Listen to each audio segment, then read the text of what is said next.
ఇంకొంతమంది కేసెస్లో ఏంటంటే పెళ్ళైన వెంటనే పిల్లలు కానొద్దని 2 ఇయర్స్ 3 ఇయర్స్ వాళ్ళే గ్యాప్ తీసుకుంటారు.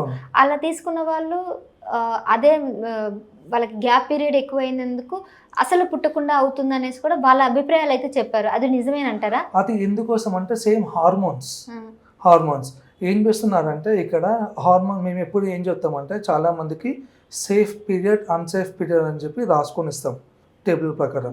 అంటే ఏంటంటే ఇప్పుడు ఒక ఫీమేల్కి ఆడమకు సైకిల్ 28 డేస్ ఉంటుంది. 28 డేస్లో మేము చెప్పిస్తాం అనమాట. ఇగో ఈ ఫస్ట్ 10 రోజులు ఇది లైక్ హ్యాపీ సేఫ్ పీరియడ్. మధ్యలో మనకు 10 to 18 డేస్ వరకు అప్పుడు ఎగ్ రిలీజ్ అయ్యే టైం. ఆ టైంలో ఒకవేళ కలిస్తే పిల్లలు అయ్యే ఛాన్సెస్ ఉంటాయి, అది అన్సేఫ్ పీరియడ్. మిగతా డేస్ మనకు మళ్ళీ అప్పుడు షెడ్డింగ్ అంటాం అనమాట, ఆ టైంలో సేఫ్ పీరియడ్ ఇట్లా చెప్తాం అనమాట. అది పాటేయకుండా చాలామంది ఏం చేస్తున్నారు అంటే కలుస్తున్నారు, సో పర్పస్లీ ఏమో అయిపోతుందేమో అని చెప్పి ఎవరి సజెషన్స్ లేకుండా డైరెక్ట్ మెడికల్ షాప్కి వెళ్ళిపోయి టాబ్లెట్ వేసుకుంటారు. ఎందుకంటే నాకు ప్రెగ్నెన్సీ వద్దు. సో ఆటోమేటికల్ ఇక్కడ ఏం చేస్తున్నాం, మనము హార్మోన్స్ని ఇంబ్యాలెన్స్ మనమే చేసుకుంటున్నాం. ఇక 2 ఇయర్స్ తర్వాత మనకేదో కావాలి అంటే ఒక మిషన్ లాగా అంటే ఎట్లా అవుతుంది, కాదు. అప్పుడు హార్మోన్ ఇంబ్యాలెన్స్ అవుతుంది డెఫినెట్లీ. అందువల్లనే వాళ్ళకి పుట్టట్లేదు.